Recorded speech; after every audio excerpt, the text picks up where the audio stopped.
안녕하세요, 강카나입니다. 오늘은 테슬라의 대표 모델 Y를 시승해 보겠습니다. 먼저 간단하게 내외관 리뷰를 한번 해보고 그리고 시승 이어나가도록 하겠습니다. 내외관의 모습은 워낙 잘 알려진 테슬라 모델 3와 또 거의 유사한 바디 형태를 가지고 있는데요. 유선형의 바디를 가지고 있어서 공기 저항도 좋고, 그리고 또 테슬라 모델 3와 부품을 75%까지 공유를 하면서 테슬라에서도 원가 절감을 많이 하고 또 익숙한 모습, 또 꽤 웰메이드 디자인이라고 생각이 되는데 모델 3도 그런 디자인을 모델 Y도 같이 갖고 있습니다. 모델 3는 BMW 3 시리즈보다도 조금 더 좁은 듯한 느낌을 가지고 있었는데요. 모델 Y는 모델 3보다는 훨씬 여유있고 패밀리카로도 쓸만한 공간을 가지고 있습니다. 제가 뒷자리에 앉아봤을 때 한 뼘 이상의 무릎 공간을 가지고 있었고, 또 등받이 각도가 살짝은 세워져 있어서 그 점은 아쉬웠지만 또 나름 편안하게 앉을 수 있었던 것 같습니다. 헤드룸도 넉넉한 편입니다. 트렁크 공간은 생각보다 많이 넓어서 놀랐는데요. 트렁크 공간은 보스턴백을 넣어도 아주 여유가 있을 만큼의 넓은 트렁크 공간을 가지고 있습니다. 현대자동차 투싼 정도의 트렁크 공간을 생각하시면 될 것 같은데, 이게 모델 Y가 뒤쪽이 쿠페형으로 조금 깎여있는 스타일의 SUV다 보니까 또 네모난 상자를 많이 넣을 수 있지는 않을 것 같습니다. 모델 3의 인테리어도 많이 보셨겠지만 모델 Y도 그와 거의 같은 인테리어를 보여주고 있는데요. 이 모니터 아래쪽에 휴대폰 2개를 충전할 수 있는 무선 충전 패드가 추가되어 있고, 이쪽 부분이 조금 더 수납 공간이 넓어진 느낌은 있지만 또 마찬가지로 모델 3와 거의 유사한 인테리어를 보여주고 있습니다. 제가 테슬라 차량을 타본 거는 이번이 처음인데, 처음에는 많이 낯설었지만 또 적응을 하다 보니까 이제는 일반 차량을 못 탈 것 같다는 느낌이 들 정도로 이제 익숙해지고 편리한 인터페이스를 가지고 있는 것 같습니다. 또 차량의 키 또한 일반 차량처럼 그런 스마트 키가 아닌 이러한 형식의 카드 키를 가지고 있는데요. 지금 보시면 컵홀더 뒤에 이 카드 키를 올려놔서 키를 인식해서 시동을 거는 타입이고, 그리고 문을 잠글 때는 B필러 쪽, 운전석 도어 B필러 쪽에 이제 카드를 태그를 하고 문을 잠그고 여는 방식입니다. 이것 또한 사실 생소할 법한데, 사실 테슬라 실제 유저들은 테슬라 앱 키를 사용한다고 해요. 그래서 따로 이런 카드도 가지고 다닐 필요 없이 그 휴대폰으로 문을 열고 닫고 시동을 켤 수 있는 그런 시스템을 가지고 있습니다. 이러한 기존 내연기관차의 틀을 깨는 것은 테슬라가 아주 잘 하고 있는 것 같아요. 네, 현재 지금 여기가 속초인데, 속초 슈퍼차저를 이용을 하고 다시 서울로 복귀하는 길인데 눈이 좀 생각보다 많이 와서 걱정이 되기는 합니다. 속초까지 오는 길에도 제가 동해를 따라서 올라왔는데 고속도로에도 눈이 가득 쌓일 만큼 눈이 많이 왔었는데, 정말 가는 날이 장날이라고 제가 시승을 할 때마다 왜 이렇게 기상 조건이 좋지 않은지 참 아이러니합니다.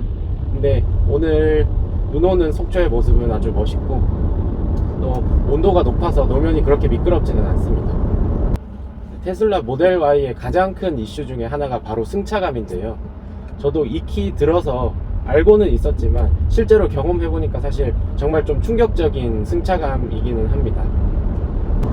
조금 오버를 하면 경차 수준의 승차감이라고 해도 사실 크게 과언이 아닌데요. 노면의 충격을 걸러주는 그런 느낌이 전혀 없고, 특히 뒤쪽 서스펜션이 굴곡을 아주 정직하게 전달을 해주는 그런 모습입니다. 이 승차감이 모델 Y의 최대 단점이 아닐까라는 생각이 계속 드는데요. 사실 패밀리카로 이용을 하기에 살짝 부담스러운 승차감을 가지고 있습니다. 스포츠 성향이 많이 짙은 EV6 GT보다도 훨씬 더 단단한 승차감을 보여주고 있고, 현재 20인치 사양의 휠을 탑재하고 있는데 그걸 감안하더라도 정말 통통 튀고 단단한 승차감을 보여주고 있습니다. 고속도로에서 조금 큰 요철을 만나거나 다리 이음새를 넘을 때는 무게가 크게 젖혀질 만큼 아주 불쾌한 느낌을 만들어내기도 하고, 또 이 좌우의 밸런스가 맞지 않는 요 차의 경우에는 특히 더 운전석에게도 큰 충격을 주고 있습니다. 물론 모델 Y가 승차감으로 타는 차는 저도 아닌 거를 잘 알고 있지만, 이거는 사실 일상생활에서도 너무 좀 큰 지장을 줄 만큼의 승차감이어서 이거는 많이 아쉬운 것 같습니다. 물론 제가 오래 주행한 거는 있지만 200km 이상 운전을 했을 때 허리가 정말 많이 아팠습니다. 또 승차감이 MVH를 모두 또 감안을 해서 또 승차감을 평가를 하는 경우가 많은데, 사실 이 차의 MVH, 즉 노면 소음이나 이제 정숙성을 말하는 거죠. 그것도 사실 좋지 못합니다. 고속도로를 달릴 때 사실 전기차는 엄청난 정숙성을 기대하게 되는데요. 테슬라 모델 Y는 기대를 저버리고 있습니다. 특히 현재 지금 루프도 글라스 루프를 채택하고 있고, 또 하부 소음도 많이 들어오는 편입니다. 특히 터널을 지날 때 이게 글라스 루프로 되어 있어서 그런지 위쪽에서도 소음이 많이 들려오는 편이고, 하부 소음도 이제 콘크리트 길을 달렸을 때도 좀 크게 들어오는 편입니다. 사실 프리미엄 브랜드라고 할 수 있는데요, 테슬라가 사실 그런 프리미엄 브랜드에 대한 그런 어떤 기대치는 좀 못 미치지 않나 라는 생각이 듭니다. 노면 소음이 어떻게 녹음이 될지는 잘 모르겠는데, 현재도 지금 약간 젖은 듯한 노면을 지나고 있는데, 제가 느끼기에는 살짝 기아 자동차의 니로보다 조금 못한 수준의 방음이 아닌가라는 느낌이 듭니다. 하지만 이런 단단한 승차감으로 인해서 또 얻는 큰 장점도 있는데요, 바로 운동 성능입니다. 제가 이 차량을 타면서 단 한 번도 운전하면서는 이 차가 SUV라고 느낀 적이 거의 없을 만큼 상당히 롤이 억제되어 있습니다. 또 큰 코너를 돌아 나갈 때도 뒤뚱거린다든지, 조금 스피디하게 돌아 나갈 때도 뒤뚱한다든지, 아니면 도로 밖으로 속도를 못 이겨서 밀려 나간다든지 그런 느낌이 전혀 없습니다. 아주 꽉 조여진 운동화를 신은 듯한 느낌이 납니다. 현재 이제 서울로 복귀하려고 서울 양양 고속도로를 탔는데요, 지금 눈이 다시 날리기 시작하고, 고속도로다 보니까 지금 제설 작업이 돼서 염화칼슘이 많이 뿌려져 있습니다. 그런데 지금 제가 약간 창문이 열렸나? 문이 열렸나? 라고 의심할 정도로 이 염화칼슘에 튀는 소리가 뒤쪽에서 적나라하게 들리고 있습니다. 이거는 조금 많이 아쉬운 부분인데요, 특히 비가 들이칠 때도 조금 소음이 심하겠다라는 예상이 됩니다. 현재 모델은 지금 롱레인지 듀얼 모터 사양인데요, 앞뒤 모두 모터가 달려있는 그런 사양입니다. 지금 앞뒤에 다 모터가 달려있는 4륜 사양이다 보니까 눈길에서도 정말 안정적인 모습을 보여줘서 정말 놀라웠습니다. 눈길에서도 물론 그러면 안 되지만 속도를 내도 전혀 불안감이 없고, 또 슬립이 나는 경우가 전혀 없는데요, 정말 어떤 슬립이 날 것 같다라는 그런 느낌은 전혀 받지 못했습니다. 이 테슬라 하면 가장 큰 장점이 바로 자율주행이라고 할 수 있는데요, 제가 느끼기엔 정말 모든 브랜드 통틀어서 가장 자율주행과 가까운 브랜드는 테슬라가 아닌가라는 생각이 듭니다. 현재도 지금 노아라는 프로그램을 사용을 해서 내비게이션 기반으로 해서 오토파일럿이 시행되고 있습니다. 어떤 정도의 성능을 보여주냐면, 앞차가 조금 느리게 간다는 판단이 들었을 때는 추월을 권유를 해서 직접 추월을 하는 모습을 보여주기도 했고, 또 제가 추월 차선에 타고 있고 또 앞에 차가 없다는 걸 인식을 하면은 또 다시 주행 차선으로 복귀를 하라는 권유를 해서 또 실제로 직접 복귀를 하는 그런 똑똑한 자율주행 시스템을 보여주고 있습니다. 현대기아의 이제 스마트 센스죠. 반자율주행 시스템은 사실 아직까지는 100% 믿고 맡기기에는 조금은 어려운 감이 있습니다. 하지만 이 차량 같은 경우에는 현재 계기판에서도 모든 자율주행 지금 상황을 보여주고 있고, 이 차가 어떤 걸 인식하고 있고, 뭐 라바콘이면 라바콘, 사람이면 사람, 차면 차, 또 트럭이면 트럭, 세단이면 세단, 이렇게 모두 다 구별을 해서 인식을 하고 있기 때문에 저는 사실 이번에 400km, 500km 주행을 하면서 정말 믿고 맡기게 되었습니다. 물론 또 이게 마냥 또 방심을 하지 못하게 만드는 게, 이 차량 같은 경우에 조금이라도 핸들에서 힘을 풀고 있으면 또 핸들을, 스티어링 휠을 잡으라는 경고가 지속적으로 뜨고, 만약에 이를 무시했을 시에는 시동을 끌 때까지 이 자율주행 시스템을 쓰지 못하도록 하는 그런 시스템을 해놨기 때문에, 또 마냥 이제 핸들을 손을 놓고 멍을 때리고 핸드폰을 보고 또 이렇게는 하지 않습니다. 이렇게 방치하지는 않습니다. 시야를 앞으로 하고 이제 노면 상황에 따라 적당히 스티어링 휠을 고타를 해주면은 이런 차가 많이 없는 고속도로 같은 경우에는 정말 남이 운전한다는 느낌이 들 정도로, KTX에 내가 타고 있다라는 느낌을 들 정도로 안정적인 자율주행 시스템을 보여주고 있습니다.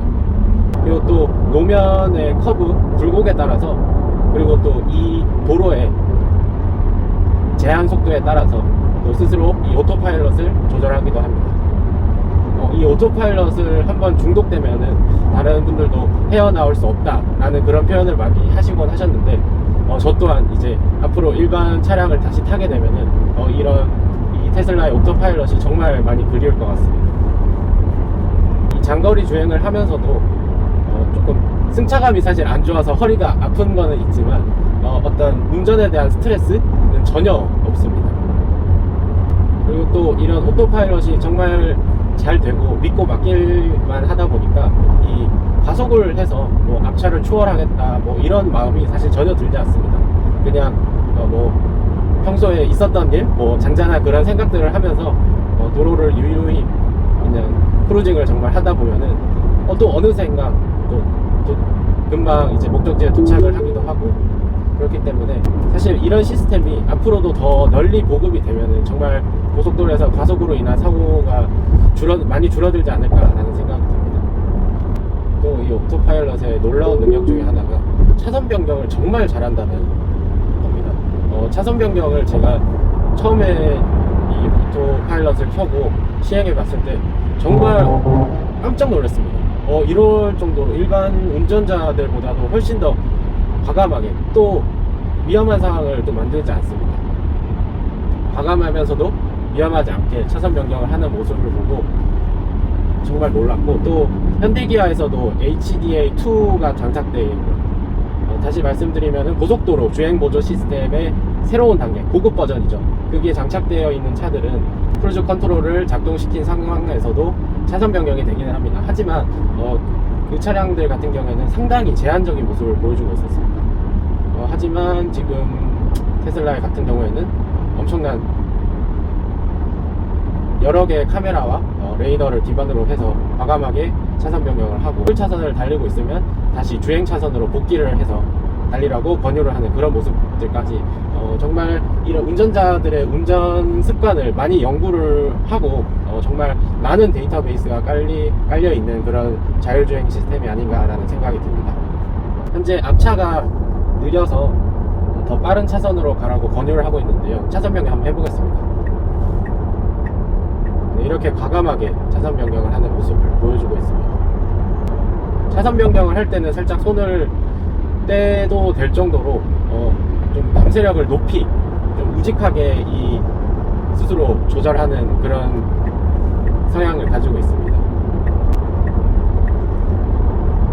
한 가지 단점이 또 이 오토파일럿 중에 스티어링 휠 조작인데요, 오토파일럿을 조작하고 있을 때 스티어링 휠의 이 자기 주장이 매우 강합니다. 아주 단단하게 자기가 가져가고 있는데 힘을, 그런데 또 그 힘이 너무 세서 이 운전자가 그 잡고 있는 건 살짝이라도 푼다면 또 이 파란불이 깜빡깜빡 하면서 스티어링 휠을 잡으라는 경고가 좀 자주 뜨게 됩니다. 경고가 자주 뜨는 거는 괜찮은데, 지금 오토파일럿을 하는 도중에 스티어링 휠의 감이 너무 단단해지는 거는 조금 단점이 아닌가 싶습니다. 아무리 오토파일럿이 똑똑하다고 해도 분명히 이제 사람의 조작이 필요한 순간이 발생할 텐데 이렇게 해제를 하려고 하면은 좀 세게 스티어링 휠을 움직여야 해지가 되는 그런 모습을 보여주고 있습니다. 그거는 분명히 단점이 될 것 같습니다. 터널에서도 지금 서울 양양 고속도로는 터널의 많은 부분이 지금 점선으로 되어 있기 때문에 추월 한번 해보겠습니다.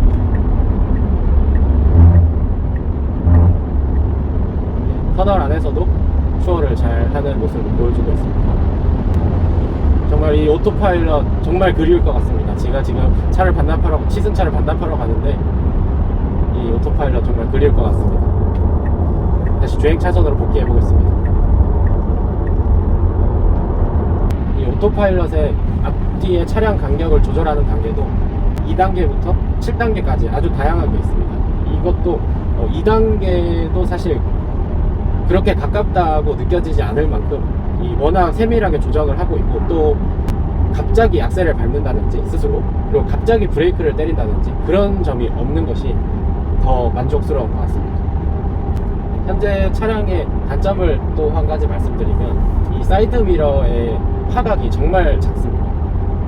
왼쪽 운전석 쪽의 사이드미러 같은 경우에는 광각이 아니라 평면 거울이 적용되어 있는데요, 처음 이런 평면 거울이 적용된 차량을 운전해 보시면 정말 낯선다는 느낌을 많이 받으실 텐데, 광각으로 보는 것보다 훨씬 더 화각이 좁기 때문에 실제로 머리를 틀어서 이 옆 차선의 차량을 확인을 해야 되는 그런 상황이 있어서 많이 불편은 합니다. 고속도로에서는 오토파일럿을 작동을 하실 테고 아마 방향지시등을 틀면 사각지대 모니터가 뜨기 때문에 크게 불편하시지는 않을 텐데, 이 시내 주행 상황에서는 조금 좁은 곳에서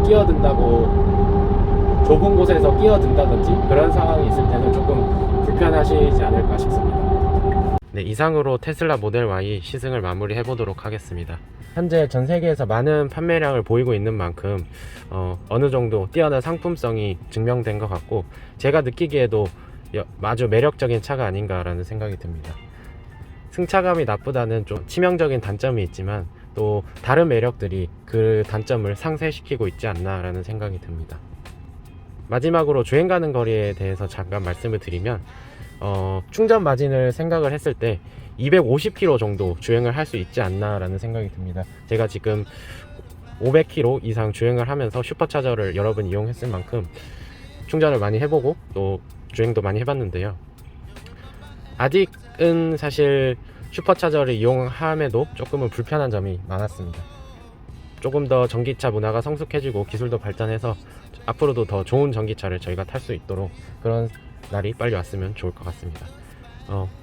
제가 오랫동안 주행을 하면서 여러분들께 더욱 생생한 느낌을 전해드리고자 노력을 많이 했는데요, 많이 전달이 되셨을까 모르겠습니다. 부족하지만 긴 영상 시청해주셔서 감사하고, 영상이 유익하셨다면 채널 강카나 구독과 좋아요도 부탁드리겠습니다. 감사합니다.